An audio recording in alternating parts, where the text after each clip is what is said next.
Salut tout le monde, c'est Valentin de Radio King et bienvenue dans ce nouvel épisode du guide de la web radio.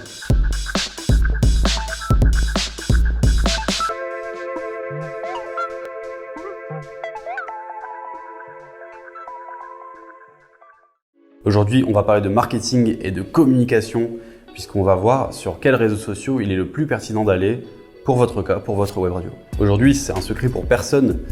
Les réseaux sont devenus primordiaux dans votre communication et d'autant plus dans une activité complètement digitale comme la web radio. La plupart des créateurs de web radio pourront nous le confirmer. D'ailleurs, si vous en êtes un, dites-nous ce que vous en pensez, mais très souvent, la communication occupe une part considérable de notre activité en tant que créateur de web radio, que ce soit en termes de temps passé ou même d'importance. Si vous venez de créer votre web radio et que vous en êtes à peu près au même point que nous, dans cette série, au 4e épisode, on a trouvé notre concept, on a trouvé le nom, on a créé la charte graphique, on a ajouté des musiques. C'est le bon moment pour vous inscrire sur les réseaux sociaux.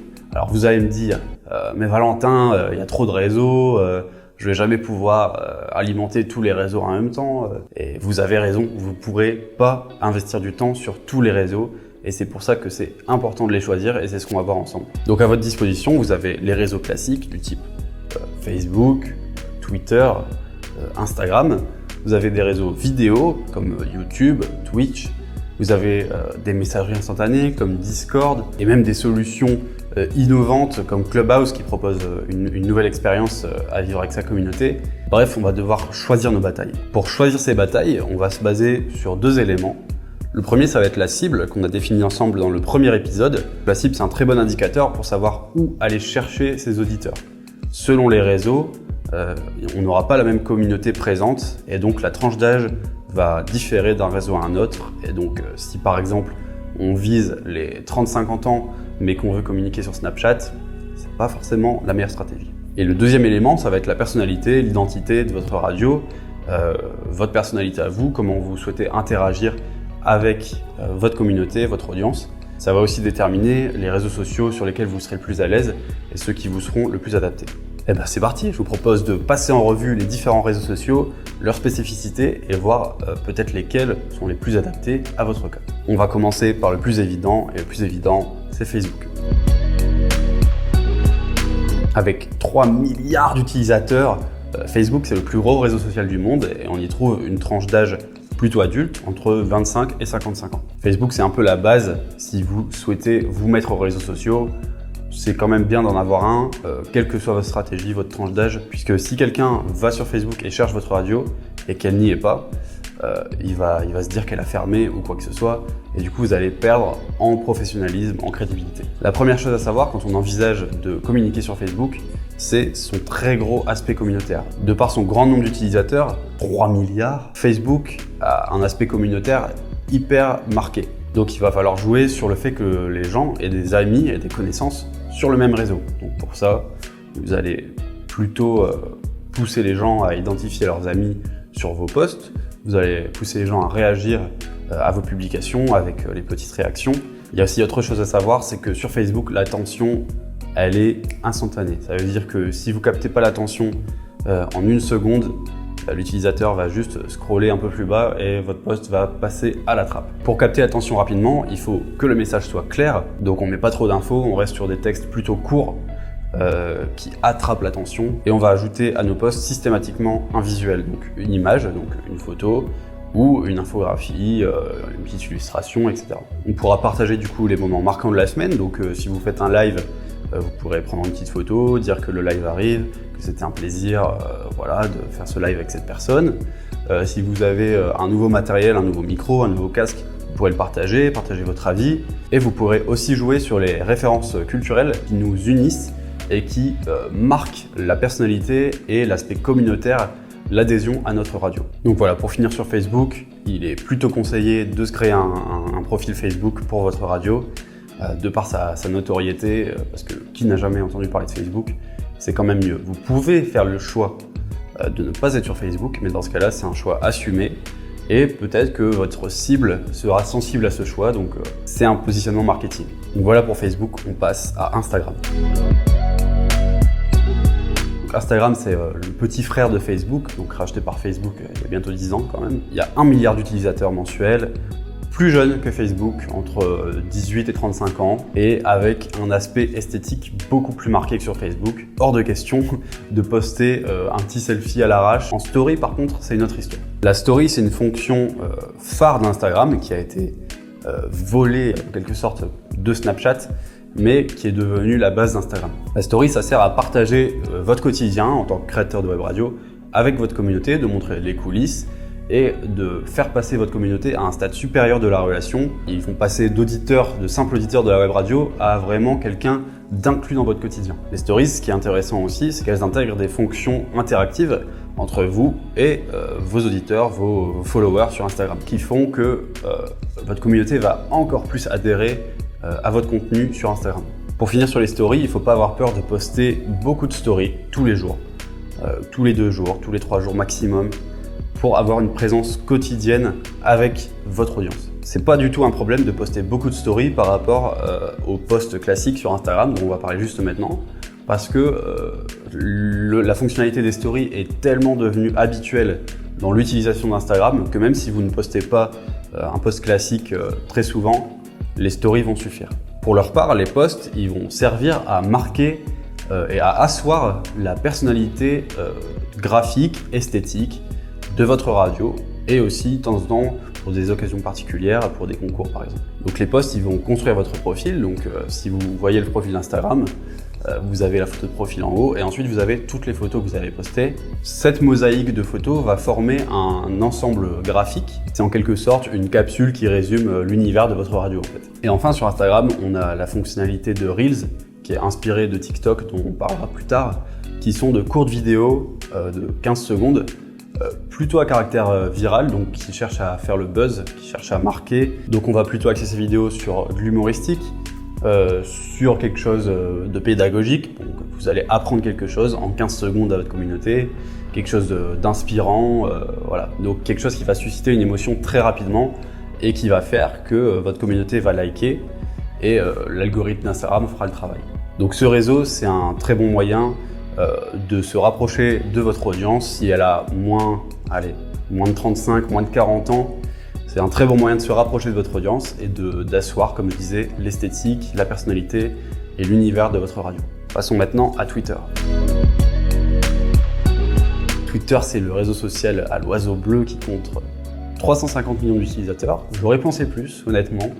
C'est un réseau social assez vieux, mais il compte uniquement 350 millions d'utilisateurs, uniquement. Avec une cible, alors il y a deux facettes de Twitter. Il y a une cible assez jeune et une cible plus âgée, entre 30 et 40 ans, qui est quand même majoritaire sur le réseau. Vous le savez sans doute, la spécificité de Twitter, c'est la limite de caractères qu'on a sans les posts. Donc on ne peut pas faire un long post, on est limité à 280 caractères maximum, lien compris, et on peut ajouter une image, mais en texte, c'est 280 caractères. Twitter, c'est un média basé sur 2 concepts importants. Le premier, c'est l'instantanéité.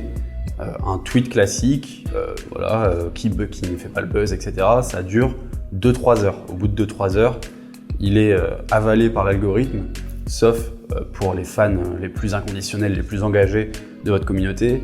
Mais voilà, ça reste très court au niveau de durée de vie. Et deuxièmement, c'est un média de réaction, donc très basé sur les réponses entre tweetos. Vous allez citer des tweets, ajouter votre réaction, vous allez retweeter, vous allez réagir sur l'actualité qui se passe vraiment à l'instant, vous allez réagir au hashtag en tendance, etc. Twitter est réputé malheureusement pour être un réseau où ça s'enflamme très vite, la critique est très facile, il y a beaucoup de conflits sur Twitter et ça vient du côté instantané et du côté très peu engageant d'un tweet. Donc attention à ça, si vous choisissez d'aller sur Twitter, il faut se préparer à que si vous dites un mot de travers, ça vous tombe dessus. Mais ce côté instantané a aussi des avantages, puisque dans la web radio, c'est très instantané, c'est le temps d'une musique, le temps d'un talk show. Et Twitter est parfait pour ça, pour annoncer par exemple la musique qui va suivre ou la musique qui est en cours sur votre radio, annoncer l'émission que vous allez démarrer dans 10 minutes, annoncer que vous faites un live peut-être sur YouTube ou sur Twitch et amener votre communauté jusqu'à votre live.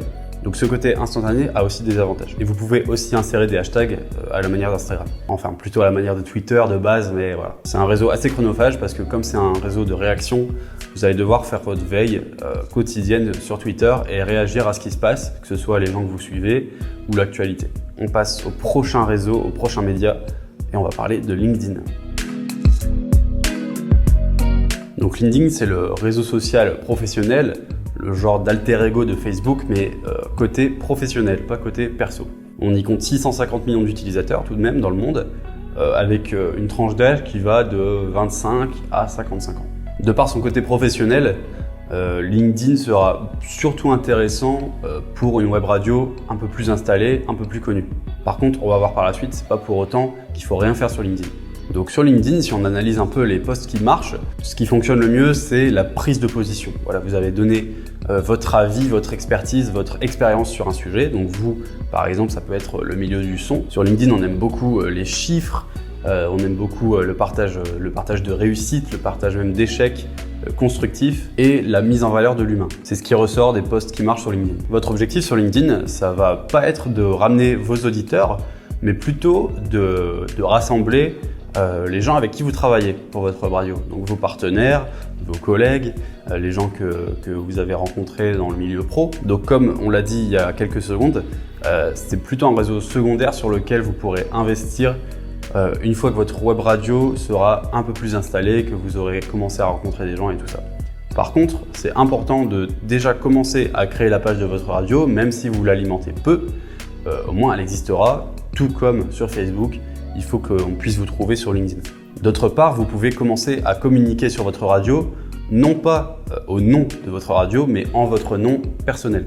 Donc ça peut être par exemple, super, on vient de passer 100 auditeurs mensuels sur la radio au début par exemple. Vous pouvez poster ça sur LinkedIn en votre nom, ça va montrer que vous investissez là-dedans et les gens auront envie de prendre part au projet parce qu'on aime les outsiders. Et en parallèle, vous pouvez poster de temps en temps une photo quand même sur la page de votre web radio pour montrer qu'elle est encore alimentée un minimum. Très important, dernier point sur LinkedIn, même si c'est un réseau professionnel, donc sérieux, il ne faut pas mettre totalement de côté la personnalité, votre personnalité propre ou celle de votre radio. Si vous lissez trop les angles dans votre manière de vous exprimer, l'adhésion sera beaucoup moins forte que si vraiment vous mettez en avant votre personnalité, la personnalité de votre radio, avec une tonalité sympa, plutôt que de essayer de plaire à tout le monde, etc. Voilà pour LinkedIn, on passe à Snapchat. Snapchat, donc un réseau social basé sur le côté éphémère du contenu, avec 400 millions d'utilisateurs et une cible plutôt jeune, moins de 25 ans, 18-25 ans. Donc ça peut être intéressant pour une web radio à cible jeune, comme une cible étudiante ou une cible ado. Donc Snapchat fonctionne uniquement en story et en envoi de messages privés, mais ça ne nous concerne pas trop. Vous n'aurez pas de profil public et vous n'aurez pas, comme sur Instagram, de mosaïque de photos, de posts, etc. que vous postez. C'est uniquement de la story disponible 24 heures. On va passer rapidement sur Snapchat parce que le fait que la cible soit très jeune, ça va quand même limiter grandement la pertinence de Snapchat pour beaucoup de radios dont la cible est supérieure à 25 ans. En fait, pour résumer, Snapchat, c'est un Instagram uniquement avec la fonction story et avec une cible plus jeune. Donc si ce n'est pas une évidence pour vous d'utiliser Snapchat pour votre web radio parce que votre cible est très jeune, il vaut mieux se concentrer plutôt sur d'autres réseaux comme Instagram qui vont proposer la même fonctionnalité avec une cible un peu plus vieille. Petit point cependant sur Snapchat, il y a une fonctionnalité de carte interactive. Donc vous pouvez aller sur la carte, cliquer sur un endroit et voir ce qui se passe. Ça peut être intéressant quand même pour la couverture d'événements. Si vous allez à un concert et vous couvrez le concert, vous pouvez faire ça sur Snapchat. Mais c'est pas un argument avec assez d'importance pour uniquement aller sur Snapchat pour ça. On va rester dans la cible jeune et on va parler de TikTok. Donc TikTok, c'est un réseau social assez nouveau puisque ça fait 3 ans que c'est connu, avec 800 millions d'utilisateurs quand même, sachant qu'il y en a la moitié qui sont en Chine. Quand je vous disais que TikTok est un réseau jeune, il y a 2/3 des utilisateurs qui ont moins de 20 ans. Sur TikTok, la clé, c'est le buzz.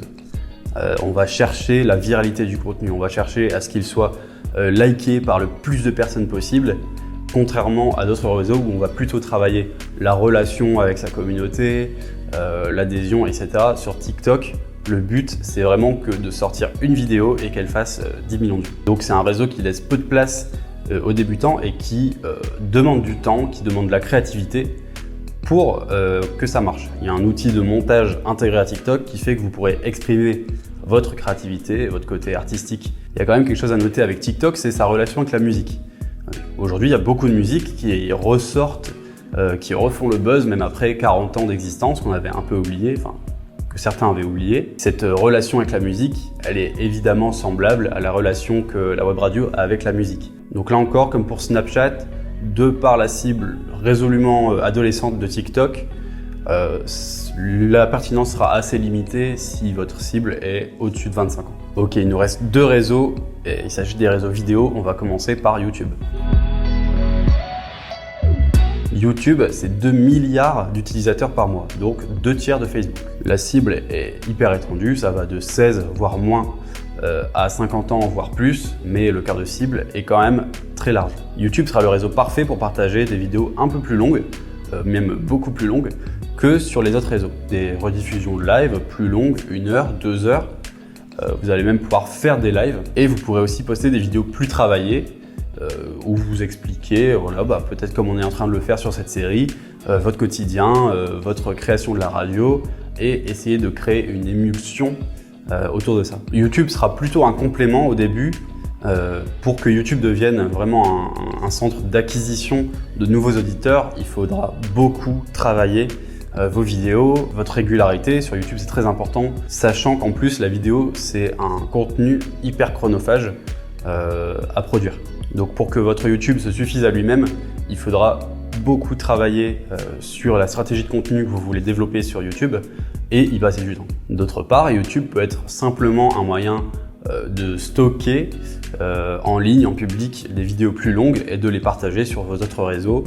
Mais dans ce cas, il faut savoir que votre nombre d'abonnés sur YouTube et l'algorithme de YouTube mettra peu en avant vos vidéos. Et dans ce cas, il ne faut pas s'attendre à ce que YouTube soit un média efficace à lui seul. Dans tous les cas, comme pour Facebook, comme pour LinkedIn, créer une chaîne YouTube, ça ne coûte rien. Vous serez référencé sur le réseau et vous pourrez poster une vidéo de temps en temps au début ou commencer votre chaîne un peu plus tard.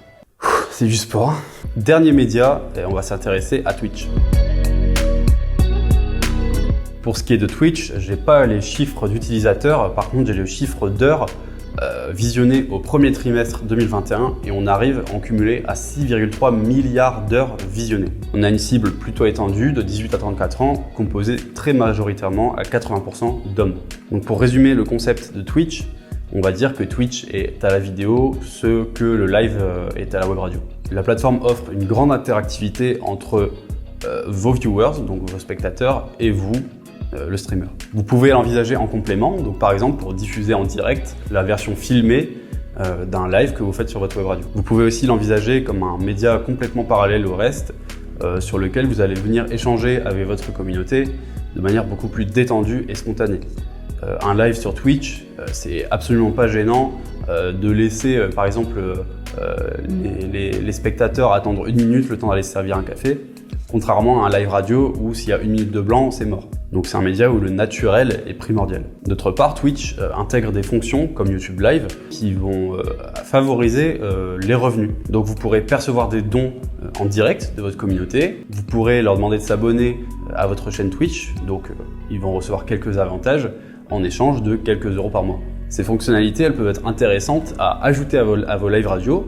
Donc par exemple, si vous faites un live radio et que vous le rediffusez en live sur Twitch, vous pouvez inviter les gens à vous faire des dons sur votre Twitch pour que leur message soit passé sur la web radio, par exemple. Donc là encore, à envisager en complément quand vous aurez le temps à y consacrer. Voilà pour les réseaux, c'était une grosse part du gâteau, hein, les réseaux dans notre série. Petite note de fin de vidéo, vous avez aussi les annuaires en ligne. Les annuaires en ligne, c'est pas des réseaux sociaux, c'est des annuaires sur lesquels vous allez venir vous référencer votre radio. Vous n'allez pas générer un grand trafic ni une adhésion sur votre marque, sur votre radio.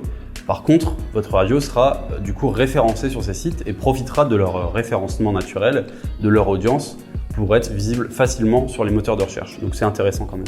Donc voilà pour cet épisode, j'espère que ça vous aura aidé à choisir, à savoir sur quel réseau investir du temps, investir de l'énergie au début de votre web radio. Je vous rappelle que c'est le 4e épisode de notre série Le Guide de la Web Radio, donc je vous invite à aller voir les premiers épisodes si ce n'est pas encore fait. N'hésitez pas à vous abonner pour ne pas rater les prochains épisodes et à nous dire ce que vous avez pensé de cet épisode avec un petit commentaire et un petit like. On se retrouve très prochainement pour le 5e épisode de notre série et on va voir comment construire une bonne programmation pour sa radio. À la prochaine.